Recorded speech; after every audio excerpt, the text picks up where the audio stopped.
사람이 내게 말하기를 여호와의 집에 올라가자 할 때 내가 기뻐하였도다. 예루살렘아, 우리 발이 내 성문 안에 섰도다. 예루살렘아, 너는 잘 짜여진 성읍과 같이 건설되었도다. 지파들 곧 여호와의 지파들이 여호와의 이름에 감사하려고 이스라엘의 전례대로 그리로 올라가는도다. 거기에 심판의 보좌를 두셨으니 곧 다윗의 집의 보좌로다. 예루살렘을 위하여 평안을 구하라. 예루살렘을 사랑하는 자는 형통하리로다.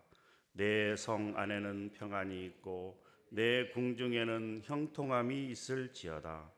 내가 내 형제와 친구를 위하여 이제 말하리니 내 가운데 평안이 있을지어다. 여호와 우리 하나님의 집을 위하여 내가 너를 위하여 복을 구하리로다. 아멘. 우리가 그 제목을 보면 다윗의 시, 곧 성전에 올라가는 노래라고 기록되어 있습니다. 오늘 말씀을 중심으로 우리가 성전에 올라가는 이유라는 제목으로 말씀을 나누기를 원합니다. 사랑하는 성도 여러분, 여러분들은 오늘 새벽에 나오실 때 어떠한 마음으로 나오셨습니까? 기쁨과 감사와 즐거움으로 나오셨습니까? 아니면 늘 하던 습관대로 어쩔 수 없이 나오셨습니까? 사랑하는 성도 여러분, 새벽에 일어나서 나오는 것이 결코 쉬운 일은 아닙니다.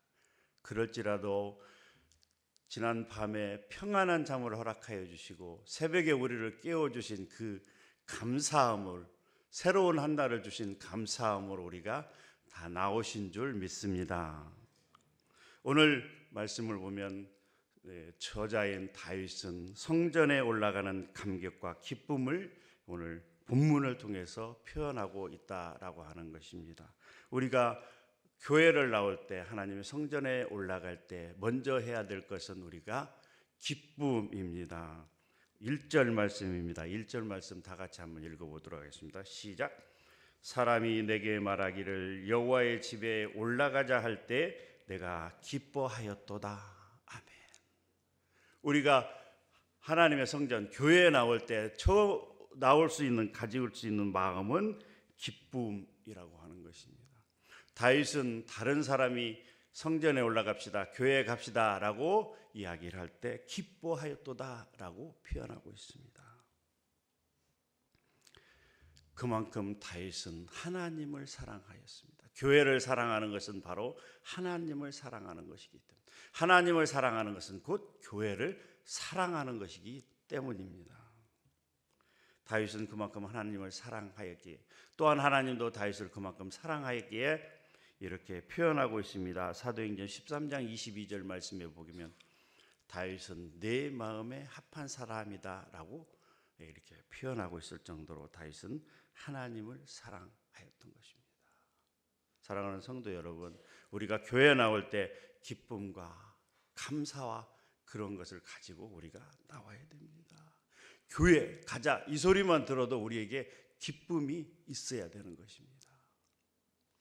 예전에 학교 다닐 때 배웠던 시의 한 구절 중에 이런 얘기가 있습니다. 청춘, 이는 듣기만 하여도 가슴 설레는 말이다. 여러분, 교회 이 두 글자만 들어도 우리에게 기쁨이 있고 가슴이 설레야 되는 것입니다. 우리 옛날에 첫사랑을 우리가 한번 기억해 봅시다. 첫사랑을 할 때, 처음 사랑을 할 때 얼마나 상대방을 생각만 해도 얼마나 기쁨이 있었고 즐거움이 있었고, 우리가 어느 곳에 있든지 간에 잠을 잘 때나 누워 있을 때나 무슨 일을 하든지 간에 그 상대방을 생각할 때 기쁨과 감사가 있었습니다. 마찬가지입니다. 우리가 하나님 계신 그곳 교회를 생각만 해도 우리에게 기쁨이 있어야 된다라고 하는 것입니다. 제가 고등학교 2학년 때 처음 큰 은혜를 하나님께 주셔서 그때 받고, 그때는 교회가 얼마나 좋았던지, 저희 집에서 교회까지 한 2km 정도 거리가 됩니다만 그 새벽을 한 번도 안 빠지고 새벽 예배를 드렸습니다. 그럼 그것으로 끝이냐? 아니에요. 아침에 학교에 갈 때도 집에서 그 저희 소재지까지 버스가 다니는 소재지까지 나왔는데 그 소재지에 교회가 있었습니다. 그래서 아침에 학교 갈 때는 꼭 한 30분 전에 일찍 나와서 교회에 들려서 꼭 하나님 앞에 기도를 하고 갔습니다. 그리고 또 학교에서 끝나고 하교할 때 또 버스를 타고 그 소재지에 내리면 그 교회에 들려서 1시간씩 기도를 하고 또 집에 갔습니다. 그리고 토요일하고 주일은 온전히 하나님 앞에 드렸습니다. 한참 공부를 하는 고등학교 시절이었지만 토요일 날 새벽 예배부터 해서 학생부 모임, 청년부 모임, 성가대 연습에서 토요일 새벽부터 저녁까지 온전히 교회에서 살았습니다. 주일날도 주일날 새벽 예배, 9시 예배, 11시 예배, 그리고 오후에 그 주일학교, 그때는 저녁 예배니까 저녁 7시, 7시 반에 저녁 예배, 그리고 성가대 연습 다 끝나고 가면 밤 10시, 11시 됐어요. 새벽 4시에 나왔고 밤 11시까지 온전히 교회에서 하나님을 사랑하며 드렸습니다. 아마 여기 나이 드신 우리 성도님들은 다 기억하고 있는 사실일 거라고 생각합니다. 왜 그랬을까요?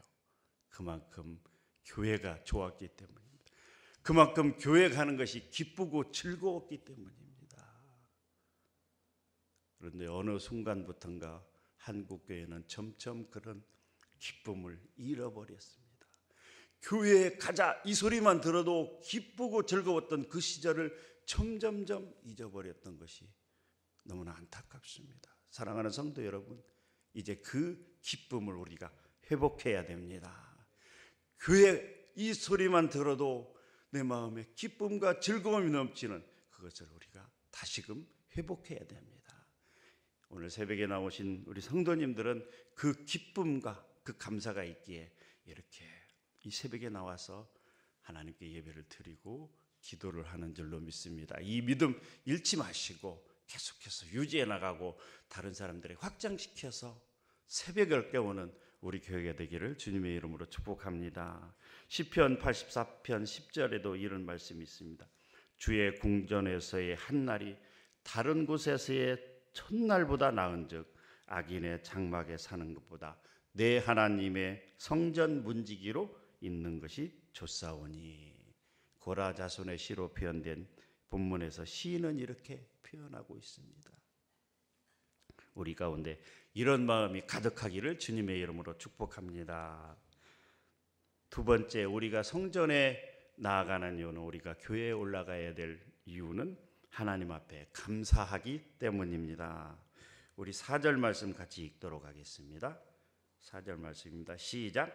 지파들 곧 여호와의 지파들이 여호와의 이름에 감사하려고 이스라엘의 전례대로 그리로 올라가는도다. 우리가 잘 알고 있는 것처럼 이스라엘 백성들은 1년에 3차례 하나님의 성전이 있는 예루살렘에 올라갑니다. 그것은 무교절, 그리고 77절, 그리고 수장절 이렇게 되어 있습니다. 무교절이라는 것은 이제 우리가 알고 있는 것처럼 출애굽할 때 이제 애굽에 있었던 그 노예살이에서 하나님께서 하나님의 은혜로 해방시켜 준 것을 감사하는 절기입니다. 77절은 첫 수확의 기쁨, 하나님께 주신 은혜로 첫 수확의 기쁨을 드린 것을 말씀드리고, 그 다음에 수장절은 가을 거제를 마치고 그리고 곡식을 창고에 드린 후에 하나님께 감사함으로 드렸다라고 하는 것입니다. 그런데 이 세 절기의 공통적은 바로 우리 4절에 표현한 것처럼 여호와의 이름에 감사하려고 라고 표현하고 있습니다. 사랑하는 성도 여러분, 우리가 하나님 앞에 나올 때, 우리가 교회에 나올 때 가져야 될 중요한 한 가지 마음가짐은 바로 감사함이라고 하는 것입니다.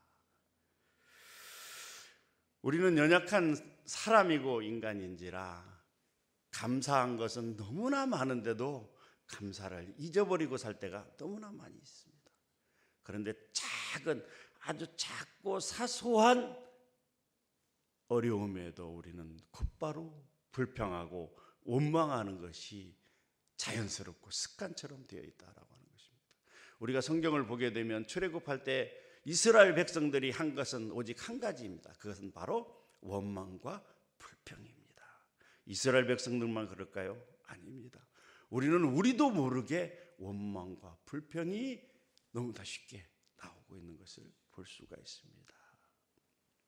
그런데 우리가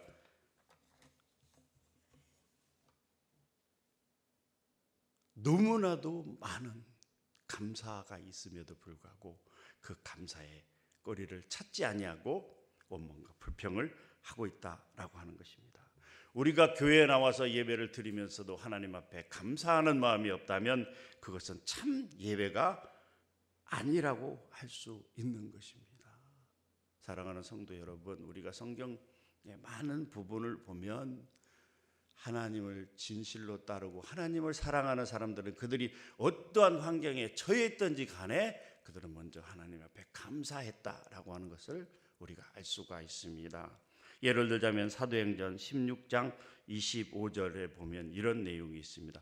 한밤중에 바울과 실라가 기도하고 하나님을 찬송하며 죄수들이 듣더라.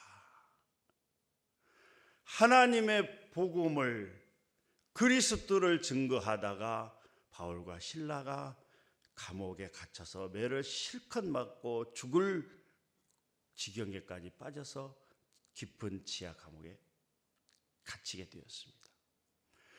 주의 일을 하다가 복음을 전하는 일을 하다가 목숨이 위태로울 지경에까지 빠졌음에도 불구하고 바울과 실라는 하나님을 원망한 것이 아니고 어떻게 해요? 하나님 앞에 기도하고 하나님을 찬송했다라고 합니다. 그들이 무슨 기도를 했을까요? 성경에 정확하게 기록되어 있지는 않지만 제가 보기에는 감사의 기도를 올렸을 것으로 생각합니다. 그들이 무슨 찬송을 했을까요? 하나님의 영광과 하나님의 은혜를 감사하며 찬송을 드렸을 줄로 압니다. 사랑하는 성도 여러분, 우리가 하나님 앞에 나올 때, 우리가 교회에 나올 때 가져야 될 중요한 마음 중에 하나는 바로 감사라고 하는 것입니다. 저는 1년의 과정들을 생각해 보면 너무나 감사해요. 저희 가족이, 저와 아내가 8월 29일 날 공안들이 찾아와서 추방을 당했을 때 한국에 나와 있는 동안에 참 아찔했습니다. 어떻게 해야 될지 모르겠어요. 그런데 하나님께서는 저희들을 위해서 먼저 멋진 집을 예비를 해주셨고 집에 필요한 모든 가전과 가구와 이런 것들을 하나님께서 은혜 가운데 채워주셨습니다. 남들이 보이기에는 그것이 대단한 거냐 이렇게 얘기할 수 있지만 저희는 하나하나 수저 하나 밥그릇 하나가 너무나 소중했어요. 왜냐하면 나올 때 옷까지 몇 가지 들은 캐리어 하나만 끌고 나왔기 때문에 아무것도 없었어요. 비록 19년 된 차지만 하나님께서 또 멋진 차를 또 저에게 선물해 주셨고 너무나 감사한 것은 솔직히 이렇게 표현하면 어떤 표현이 될지 모르지만 이 나이에 부목사로 가는 게 쉽지 않은데 하나님께서 전주 선문교회 부목사에 가서 너 가서 열심히 하라라고 보내주신 게 얼마나 감사한지 모르겠어요. 그래서 열심히 해보려고 합니다. 사랑하는 성도 여러분, 우리가 하나님 앞에 감사의 거리를 찾으면 흘러차고 넘치고도 넘쳐. 여러분 지금 한번 찾아보세요. 너무나 많아요. 이 자리에 참석한 우리 성도님들은 그런 감사의 마음으로 나오셨을 줄로 압니다. 기쁨과 감사로 하나님을 사랑하는 교회를 사랑하여 나오는 여러분들에게 하나님께서 축복해 주십니다. 그것은 바로 형통함의 축복이라고 하는 것입니다. 우리 7절 한번 6절하고 7절만 같이 한번 읽어보도록 하겠습니다. 시작. 예루살렘을 위하여 평안을 구하라. 예루살렘을 사랑하는 자는 형통하리로다. 내 성 안에는 평안이 있고 내 궁중에는 형통함이 있을지어다. 아멘. 여기서 형통함이라는 히브리어 사칼은 아무런 장애나 방해가 없이 평화를 누리며 번성하는 어떤 축복 이런 것을 의미한다라고 기록되어 있습니다. 하나님을 사랑하고 교회를 사랑하는 사람들에게 하나님이 주시는 축복은 바로 형통함이라고 하는 것입니다. 이 형통함이라는 단어는 여호수아 1장 8절에 기록된 형통함과 같은 의미입니다. 여호수아 1장 8절 이 율법책을 내 입에서 떠나지 말게 하며 주야로 그것을 묵상하여 그 안에 기록된 대로 다 지켜 행하라. 그리하면 내 길이 평탄하게 될 것이며 내가 형통하리라. 아멘. 어떤 물질적인 축복만을 이야기하는 것은 아닙니다. 그것보다는 영적인 축복을 이야기한다라고 우리가 할 수 있습니다. 말씀을 맺도록 하겠습니다. 사랑하는 성도 여러분, 지금까지 그래왔던 것처럼, 아니 지금까지 그러지 않았다면 더욱더 우리가 하나님을 사랑하고 교회를 사랑하는 마음, 그리고 하나님 교회를 생각할 때 기쁨이 넘치고 감사가 넘치는 그런 삶을 사시어서 말씀에 기록된 축복을 받아 누리며 하나님과 더불어 멋지게 사는 삶이 되기를 주님의 이름으로 축복합니다. 기도하겠습니다. 하나님 감사합니다. 우리에게 주님을 처음 만났을 때 그 감사와 기쁨이 너무나 컸던 것을 잠시 잊어버리고 지날 때가 있었습니다. 하나님, 우리가 하나님이라는 그리고 교회라는 말만 들어도 가슴이 뛰고 설레고 기쁨이 넘치고 감사가 넘치는 예전의 그 멋진 신앙을 우리에게 회복시켜 주시옵소서. 우리가 그 멋진 믿음을 가지고 기쁨을 가지고 감사를 가지고 더욱더 믿음의 정진에 나갈 수 있도록 축복하시고 인도하여 주시옵소서. 감사합니다. 예수님의 이름으로 기도합니다.